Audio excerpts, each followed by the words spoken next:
Welcome to Expat Life Germany, a podcast about life in Germany as seen through the eyes of expats. This week, my guest is the founder of My Help Buddy, and he has lots to share about founding a startup in Germany. But first, Expat Life Germany has a Facebook group, and there are actually people in it. If you listen to the show and want to discuss the episodes, you should definitely join. The link is in the show notes below. And it'd be cool one day knowing that you were one of the first in the group. Or it could only ever have 20 people, in which case the whole group is going to feel kind of awkward in a few months. But what the hell? Give it a shot. You never know. Second thing, I'm still giving away 2 copies of From the Bürgeramt to the Bedroom, a book for new expats in Germany. Listen to episode 4 if you haven't yet, which is where I interview the writers and talk about the book. And you have until 17th of July to enter the competition. All you have to do is sign up for the newsletter for Expat Life Germany. So do that and you could win the book. Who knows? Now, on to our guest. The one thing that expats need when they first get to Germany is help. And our guest this week, Arvi from India, had an idea for a platform that puts expats in need of help in contact with buddies, or in other words, people who can provide help. It's a great idea for solving problems that you might have. And Arvi talks about the whole concept, and we also discuss founding a startup in Germany and how it might be easier than you think.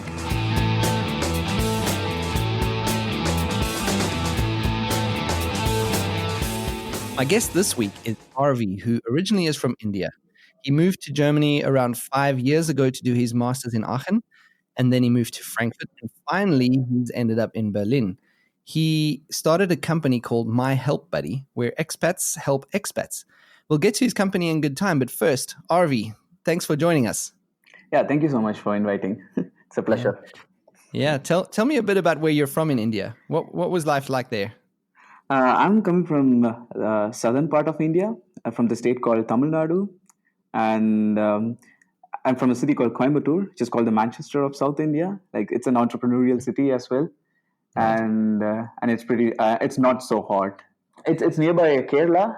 I think most of the tourists know about Kerala, which is like they call Right. it God's own country. Right. I moved to Germany, like you said, before 5 years in 2013 to do my master's. Mm-hmm. And then I did masters for 3 years, and after that I worked as consultant in Frankfurt for 2 years before I moved to Berlin. And why Germany? Germany, because I did engineering in India. I did mechanical engineering, and usually I say this statement like most of the Indians, they do engineering and then they decide what to do in their life. So that's engineering is the base; it's a must in Yeah. India. So after I did engineering, I thought I had some offers in some companies, but then I thought I wanted to get more international exposure and get the best education in engineering, and I thought then Germany is the right place because it's the mother of engineering. Right. And then I came to Germany, and again I did engineering in Germany. Could you speak German at that time? At that time, no, I did take some classes, but then when I came to Germany for the first time, I didn't even know what was Hauptbahnhof, the train station. So only that much I could understand German.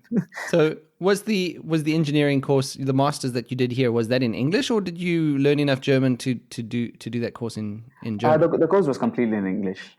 Oh, Yeah. okay. Yeah. All right. Most of the courses here, like for internationals, they are in English. But then if you have to do the course in German, you have to do until C1. Which you didn't have to do at first. No. Have you done up to C1 language No, training? I did until B2. Yeah, me too. Yeah, okay. I think B2 is kind of what you need to kind of survive in Germany. Yeah, actually, because my work environment here in Frankfurt was in German, so I had to manage. So I have to give my interviews in German, send applications in German, and so on. Yeah. So I had to learn until B2 at least. So you finished your master's in Aachen. What has made you stay in Germany? Why did you not head home after finishing up the degree? So I actually didn't have a plan when I came to Germany because I thought, okay, let me move forward. Like whichever opportunity I get, I can pursue it. And even now, I don't have plans to go back to India because I usually wanted to create something always and solve some problem and create something new. And I think I'm doing it right now. And I actually don't have a plan. Actually, I also don't know the reason why I should go to India at the moment. Maybe later, but then there will be always a connect between Germany and India if I go to India. Sure. I think I like that flexibility actually, to just kind of keep things open. I think it helps give you more options for things. Yeah, yeah. Mhm. Yeah. Okay, that's interesting. So you were in Aachen first, and then you ended up in where was it next? Was it it was Frankfurt next, Yeah, right? it was in Mainz, so near close to Oh Frankfurt. yeah, Mainz. Yeah. Was that also for the studies? No, I worked as a tech consultant. So basically, a development engineer, more of research and development in automobiles. And then finally to Berlin.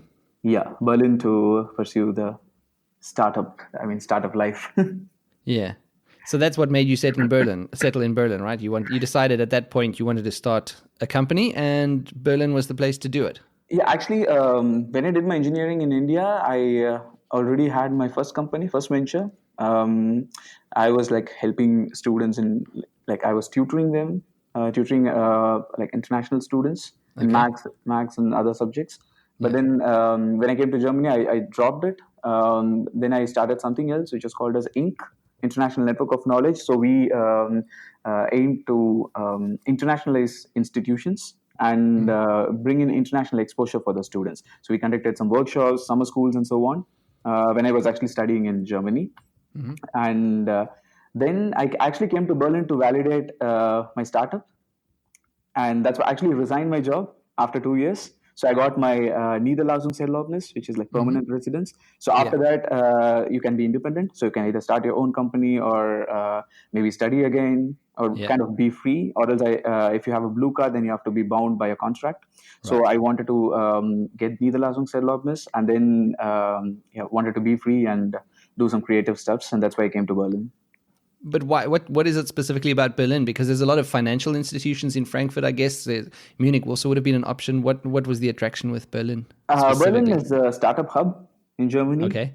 All right. And I think in the world, it's like Silicon Valley, then London, and then Berlin, in Berlin, my right. opinion. Yeah. Yeah. So it's Yeah. the right place for me, to be for entrepreneurs. When you moved to Berlin, did you have a specific idea of what you wanted to start? Yeah, I was actually working on another idea, but basically, still, I wanted to solve the problem of expat because when I came to Germany, I faced several problems which everyone faces. The first thing is like I actually didn't know anyone who could support me in a lot of processes, and all those words like buzzwords like Anmeldung, Ausländerbehörde, Yeah. all those things were like so new to me, and since I didn't know the language as well properly, so I kind of didn't get help in a lot of things. But then when I moved to Berlin after 5 years, I faced the same problem again. Then It's then I like re- being an then I, expat all over yeah, again. then I realized, oh God, then I this is not just my problem. Yeah. Maybe everyone else, like all expats, are also facing such problems. Then I started analyzing it, and then later came to know that okay, people have a lot of problems, especially the internationals who Yeah. don't know the language properly. Yeah. And that was the reason why I came to Berlin, basically to validate few things, Okay. like meet expats and then analyze the problems. And we wanted to actually solve the room search issue, like finding an accommodation, especially for expats. It's pretty difficult. It So is very difficult, that especially with was the housing crisis at the moment. yeah, especially in cities like Berlin and Munich. Yeah. So Yeah. that was the starting point. Yeah. So let's talk about the company, My Help Buddy. Give me the elevator pitch for the company. So, My Help Buddy is a platform which connects newbies with buddies.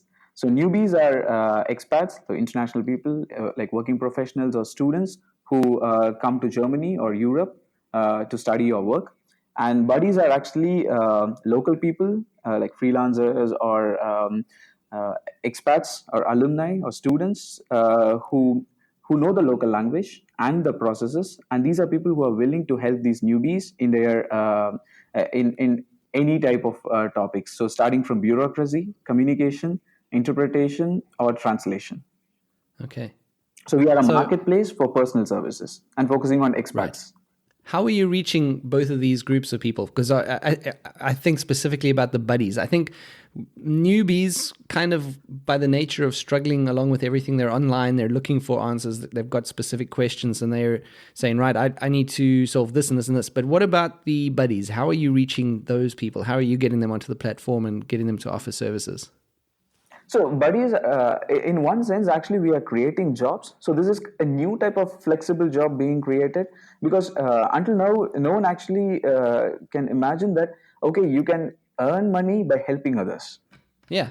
And it's like, it's a new thing. Okay. It's a gig economy. So it's like sharing your experience and expertise and also monetizing it, because the monetary aspect is important, because only then commitment will come into place. Right. Exactly. Because free information or free advice or free, like I said, free information could be given by anyone, but then personal support cannot be given for free. Like one can help one or two, but then if a small amount of monetary benefit is involved, then they could also help a lot of people, and at the same time they could also do it like with like 100% commitment.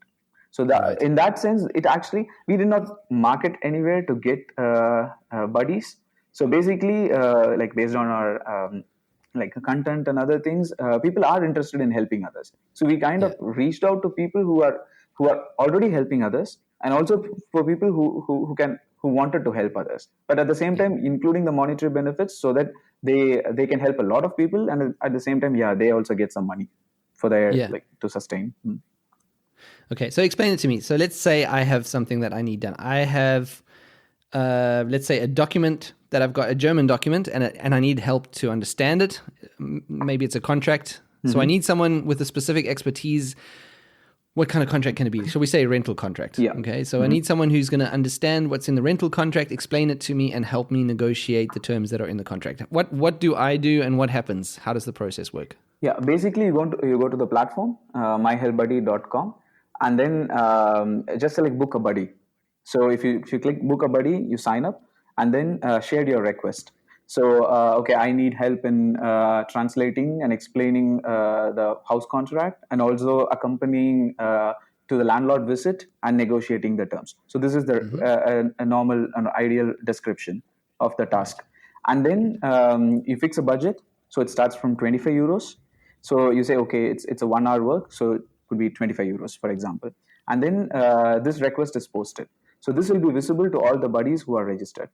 And the buddies will then, if they are interested and if they are available, so they will bid on the request. Okay, I'm ready to help you, and I can meet you here. And then I'm willing, and I would need like 25 euros or 30 euros, for example. Right. And then there's also another option where the users can also invite buddies to the task after they post the request. So invite specific buddies. So there is a list of all the buddies with their experience, with their like skills and their description and the profile. And they can invite a specific person, and they could also bid on the task. And once the user accepts a bid, a workspace is opened, a messaging area, so they can chat about the requirements, and then where they meet, and then how they meet, and so on, and then they meet each other, and then do the task. Okay, so you're just putting them into touch with your platform, basically. Yeah, basically it's a platform which connects two people, like newbies and buddies. It sounds very cool. I got very excited when I was looking at the concept, and I wanted to be a buddy, so I signed up. But I realized that Nuremberg is not in the system. So I assume you're adding cities as you go along, or is it just that you're focusing on the big expat cities? We started in Berlin. So for the first 6 months, we focused only on Berlin. And from next month, from July, we'll be expanding to four other cities. So Munich, Frankfurt, Cologne, and Düsseldorf. And eventually, in the next few months, we will also expand to all cities in Germany as well. So it's like a step-by-step process. Yeah, sure. Got to be iterative there. Yeah. Have you been a buddy? Yeah, I was the first buddy. Oh, you? Because I faced the same problem, and I learned few things so that I could help others. And obviously, like I am the customer, I was also a buddy. So even I think yesterday or day before yesterday, I had to fill this Finanzamt form for the incorporation, for some process, and I had to get help from my co-founder, who's also a buddy. So there you go. Even you need the services. Yeah. That sounds very exciting. I'm looking forward to watch the company grow and see how it goes in the future, how it keeps going along. And I think the more people that know about this and the more new expats that arrive that know about this is even better. Yeah, yeah. And actually, we wanted to. Our goal is actually to be uh, the one-stop platform for all expat needs. So it is not just for people who are living here. It's also for anyone who thinks about moving to one country or like from Okay. one country to another. So they might need some services, they might need personal help or even online help and so on. So basically, it should be the platform, like the platform for all the needs, all the Right. expat needs. Yeah. You guys are still just 3 people, or are you looking at taking more people on? Yeah, we are already 10. Already 10. Yeah, Wow. we were That's 3 pretty until cool. this month, and then from next week, from July, we are 10. Because I think I dealt with Duke before. He's the social media guy, right? Yeah, yeah, he's Yeah. handling branding and communications. Yeah. Right. I saw Duke was also at a book release in Berlin the other day of the From the Bürgeramt to the Bedroom. And that Yeah. was, I actually interviewed those writers for episode 4 of this podcast. Ah, cool. Okay. Yeah. I'm yet to read the book, and I'm sure I actually today I asked Duke to give me the book so that I could also read it. And It's of a very course, cool book. yeah, and of course, I also wanted to recommend the book to so many people. Yeah, yeah. I think it goes hand in hand with things because Yeah. that's a nice reference for just understanding the context and getting some information and vocabulary. But then when you have more complex tasks and things that are maybe a little more specific to your situation, then you need specific help from someone. Yeah, ours is more about personal services, so personal Yeah, help. Yeah. yeah. And so you mentioned earlier on that you've always wanted to create, right, from when you were a kid, I guess, right? So obviously, starting your own company fits with that. I think everything fits from what I'm hearing. You studied to be an engineer, and you wanted to start something, and so was starting a company always a dream, or is it something that developed recently, specifically? Eventually, like since I was also doing other things when I was studying, like doing some small entrepreneurial activities, I actually realized that okay, engineering is not my piece of cake. So I might not be fit to be an engineer, but then maybe an entrepreneur. Right. So yeah, because of all the small ventures I started, then okay, I decided okay, this is the path. So I'm quite interested in the process of starting a business in Germany because I know everything in Germany involves a lot of bureaucracy, and I can imagine doing something like starting a small business would involve mountains of paperwork. Give me some of the high level steps. You don't have to go into great detail, but just some of the steps that people would have to take if they want to start their own companies here. There are actually tons of opportunities. So you don't have to actually do all the things yourself if you want to start something. So basically, once you have an idea and then kind of validate your idea, so you can actually go to incubators. So incubator is a place where there will be a lot of coaches, like startup coaches, and they would support you in all the activities. Like Right. it could be like ideation, it could be validation, it could be incorporation or taxes and so on.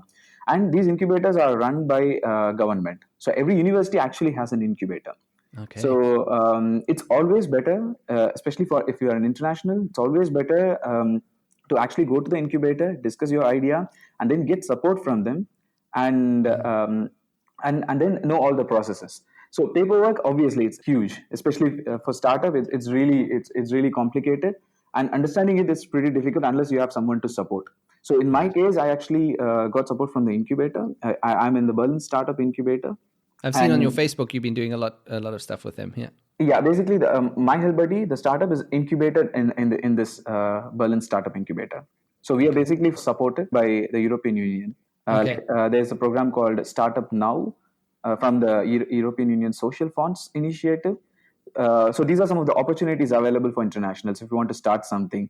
So they basically give you coaching and also some space and guide you to start a company here.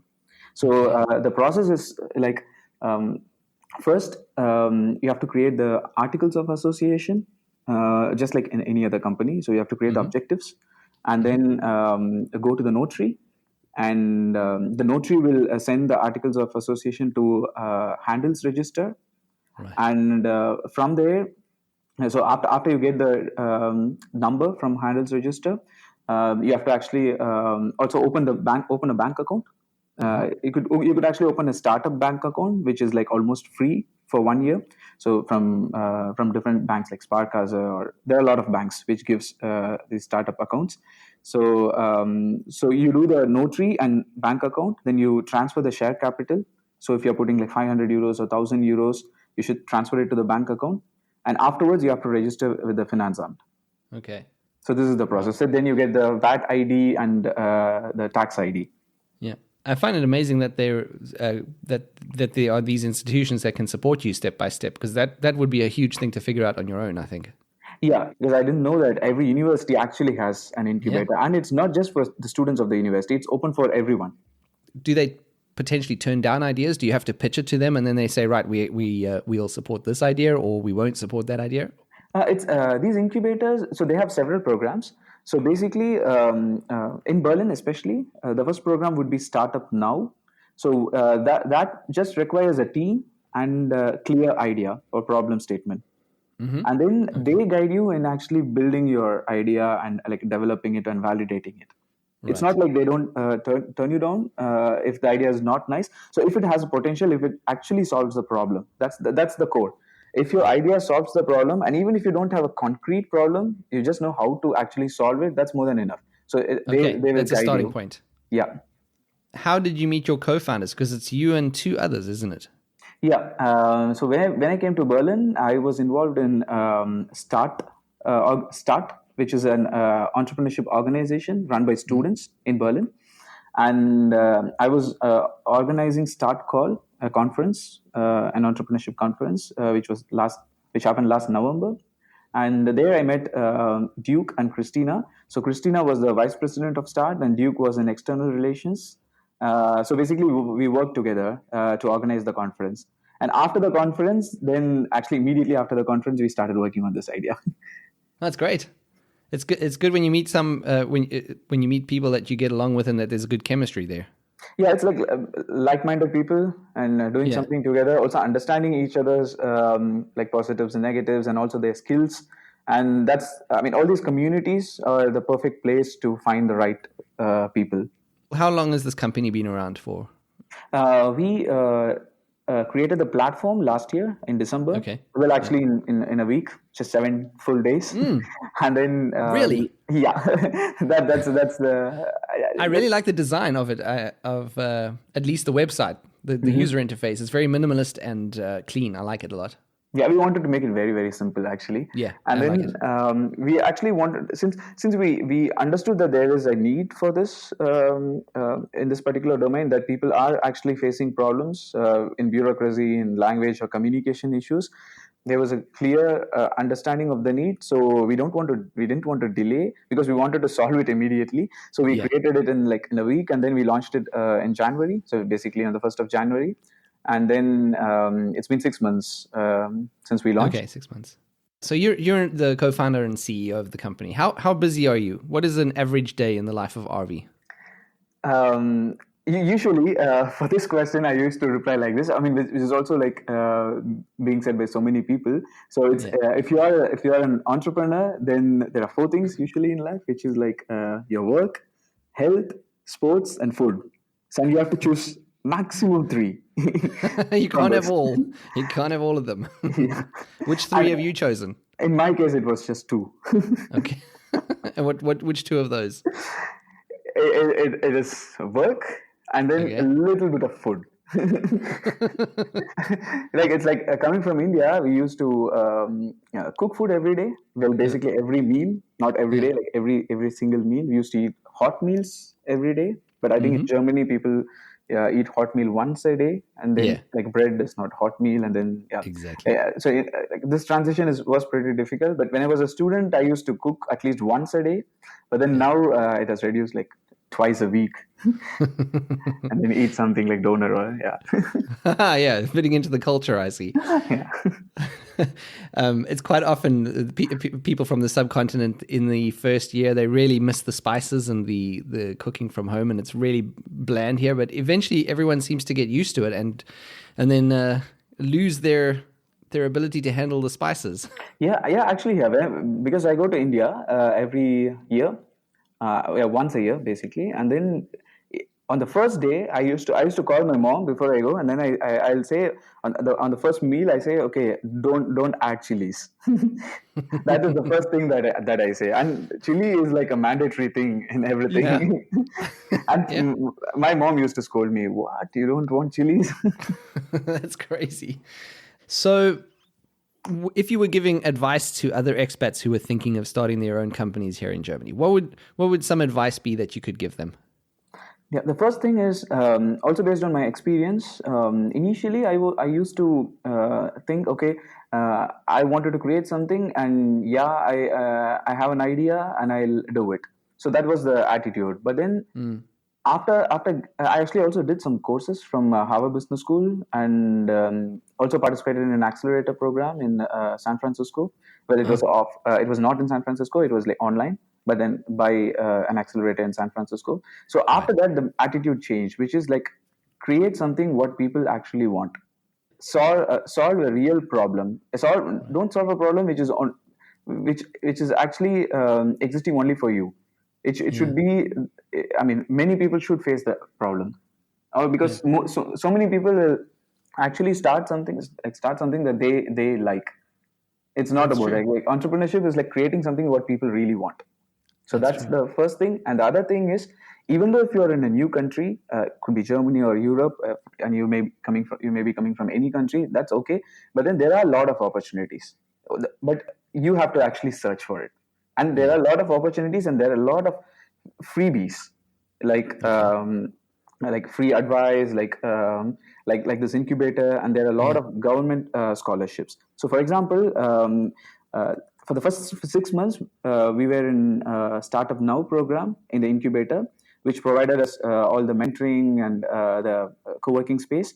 And now we have been selected for the Berliner Startup Stipendium, so which is also a fund by the government, which will again give us co-working space and guidance, and also some money, and Okay. for our living expenses. So that will be for 1 year. And there is also something called Exist, which is like a nationwide startup scholarship. Like you can apply through these incubators. So there are a lot of opportunities. So it's not like you have to have money to start something. Yeah, that's So very interesting because that's the kind of I think both of those bits of advice that you've given are very, very useful and bring a different way of thinking to things. Because first of all, like you said, create a problem that's real and not just for you. I think that's something I'm learning with the podcast as well, is trying to figure out also what the audience wants to mhm. hear and not just what I want to put out Yeah. for the Mhm. audience. Mhm. That's the first thing. And your second point was quite interesting because you kind of think, okay, to start your own company, it's a massive thing, but if you start, all you need to do is just start. And when you start realizing there's all these opportunities, like you said, freebies, there's support from all kinds of institution. So it's just the fact of starting and putting things in motion, and then you get all of these benefits coming to you. So I think that's very good advice, Arvi. Yeah, and one more thing regarding, since we are addressing the expat segment or the international people, it's not like you can start your company immediately when you have an idea, because as an expat you have all these visa issues, and in my case I wanted to wait until I get my Niederlassungserlaubnis. Yeah, But you can actually, even if you do your masters here or bachelor's here, and immediately if you have an idea you want to start something, you can I think you can get an entrepreneur visa.